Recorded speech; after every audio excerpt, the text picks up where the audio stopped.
सनाम गाते को सगुन जोहार मानवा जुड़े यूट्यूब चैनल रे आपे सनाम को सगुन अतंग दाराम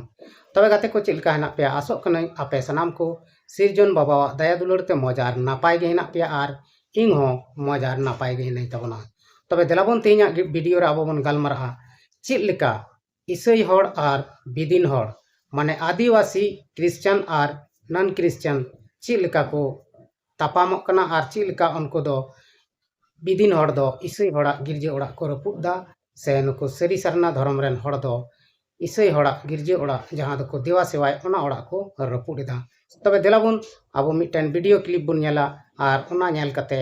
आबो दो आर हों विस्तार ते नोआ बकरा तेबुन गालमारा तेलाबुन बिना विलम कते ओना वीडियो क्लिप बुन स्टार्ट लगे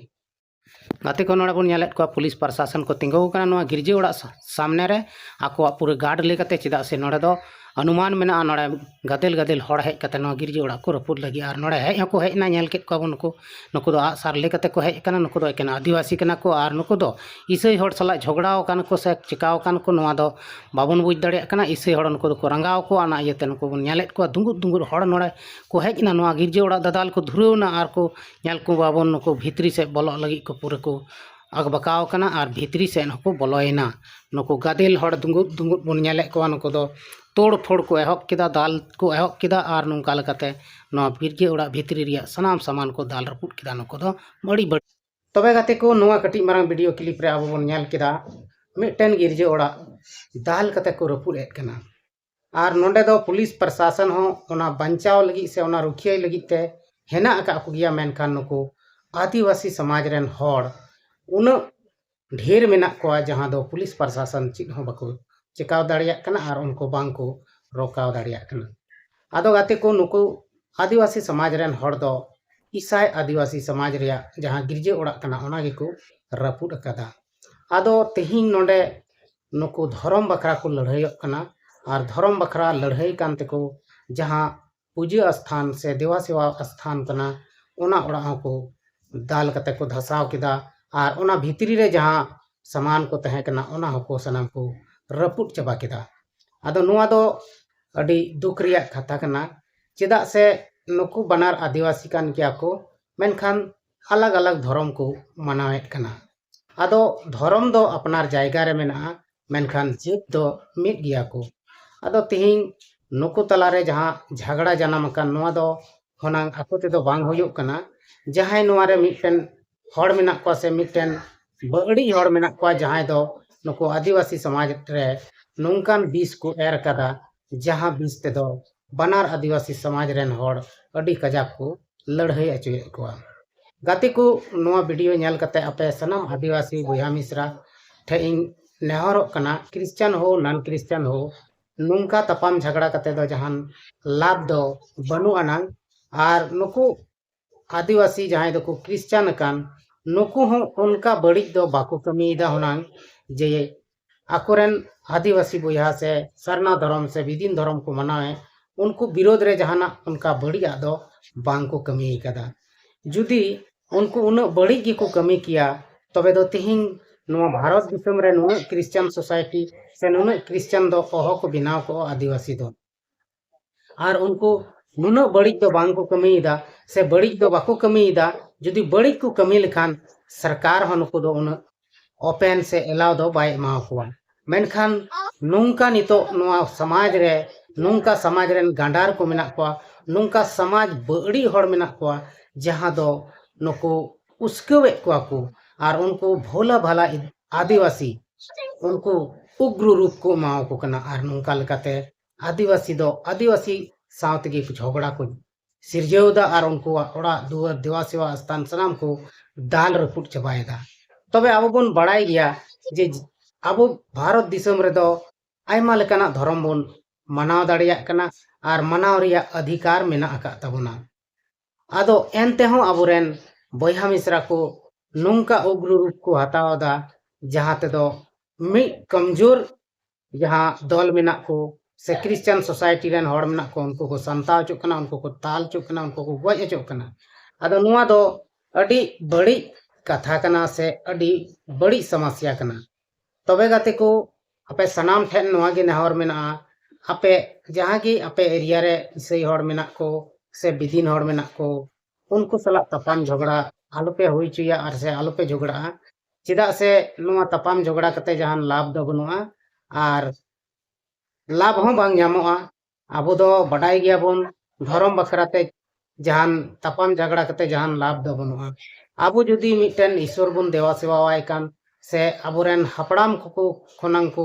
जहांटा बंगा बुरु को देवा सेवा को कान नुको सनम बंगा बुरु दको भाले गया नुको तो जहान बड़ी दो बाको कमियत कना मेनखान नितो आबोआ समाज रेन हड़ नुंका मेना कोआ जहां दो अडी बड़ी को कमियत तबन तेहिंग आबो आदिवासी रेगे धर्म nyutum तेको लड़ाई चुयत बना और आबोआ जहां मजबूत एकता मेना से मजबूत जुमिद मेना तकवा तबना नुआ को रपुड एट कना आदो गाते को से बया मिश्रा को नुआ आबो बोन हुदिस मा जे एटा हड़ा लई चल कथाते आलबन चला मा और नुआ धर्म बखराते तपाम कते दो जहान लाभ दो बनु तबना चिदा से धर्म दो अकोय हो रस्कते खुशीते बाको मनाव कदा से बाको बदलेट कना चिदा से उनकुआ जीवन रे जहाना मुश्किल हजु कना तबे गे एटा धर्म से को चला कना चिदा से आबो बन बड़ाई गया बिदिन धर्म रे धर्म बखराते जहान सिखौना रिया सिस्टम बनु अना बाको सिखौना का बना और बांको चिद आबन कना ओना कारण ते नुआ नवा जुग रेन हड़ हपन को से आदिवासी को आयमा धर्म सेट को चला कना चिदा से नुकु जखन मुश्किल को पड़ा कना तो अकुआ जहां धर्म कना जहां आदिवासिया एतहब रे धर्म मेना बिदिन धर्म से सारना धर्म जहांटा गे धर्म को मनावेत कान से को मनाव अगुयेत कान उना धर्म बखराते नुकु चित गे बांग को बड़ाय कना तो नुकुआ घरंज परिवार रे जखन दुख से तकलीफ से मुश्किल हजु कना उन उक्ते रे जुदी धर्म को सेंद्रायदा ताहले ओना धर्म बखराते उनको बाको बड़ाय कान खाय उनको दो एटा धर्म से थोड़ा गान को चला कना और उनते उनको दो सुख से शांति को अटकारेट खाय ओना धर्म रगी को मेसा उतरक कना आदो नहय नवा को कटी कटी आबोआ मुश्किला मेना से समस्या मेना जुदी आबोआ मारे धर्म रेन गुरु गोंके को से अयुर हड़ को भागी हुदिस कते आबोरेन गिदर बुतुर को हुडिंग हुडिंग खय को धर्म बखरा को लय को से को सिखौना को माव को खाय दो ओनांग आदिवासी से आदिवासी से सरना धर्म रेन हड़ दो आबो एटा धर्म से ओनांग बांग को सेन को मेनखान नोय नोआ को गे आबो बाबन हुदिस नाम दाड़िया कना आबोआ ओकाठे समस्या मेना ओकाठे दिक्कत मेना चित खातिर हड़ धर्म को बदलेट कना नोय नोआ को समस्या गे सेंद्रा नाम कते ओना समस्या हल लेखाय गे आबोरेन हड़ धर्म परिवर्तन से धर्म बांग को बदल दाड़िया मेनखान नुंका लड़ाई तपाम कते दो जहान फायदा दो बनुआ और जहान लाभ हो बांग ᱧᱟᱢᱚᱜᱼᱟ तीना ईसई हड़ बन कचलने को तीना ईसई हड़ा ओड़ा बन दाल रपुद दा गिरजे ओड़ा बन दाल रपुद दा ओना खन पे पुन गुना ढेर ईसई हड़ दको बढ़ती चला चेदा से आबोरेन सिरजोनिया दाता से ठाकुर जी मारांग बुरु से ईश्वर बाबा नुको दो जहां बड़ी हड़ दको बांग कना से बड़ी देवता दको बांग कना बड़ी ईश्वर दको बांग कना बड़ी बोंगा बुरु हको बांग कना नुको दो अब सही रास्ता रे को इदियत बना और आबोआ दुख तकलीफ रे गोणो को मा बन कना मेनखान अब मानवा नवा बाबन बुझ दाड़िया कना और बांग दो बुझरिया हबन चेष्टायदा आदो नुंका लेकाते अब तलारे नितो जहां तपाम झगड़ा हुयुगो कना नुआ दो अडी बड़ी गे हुयुगो कना और नुंका कुरुमुटुई माबन नुंका आलोबन हुई चुआ मा चिदा से नुंका हुई लेन खान अब दो जहान फायदा दो बनुआ बनार से रेन गे अब दो खाली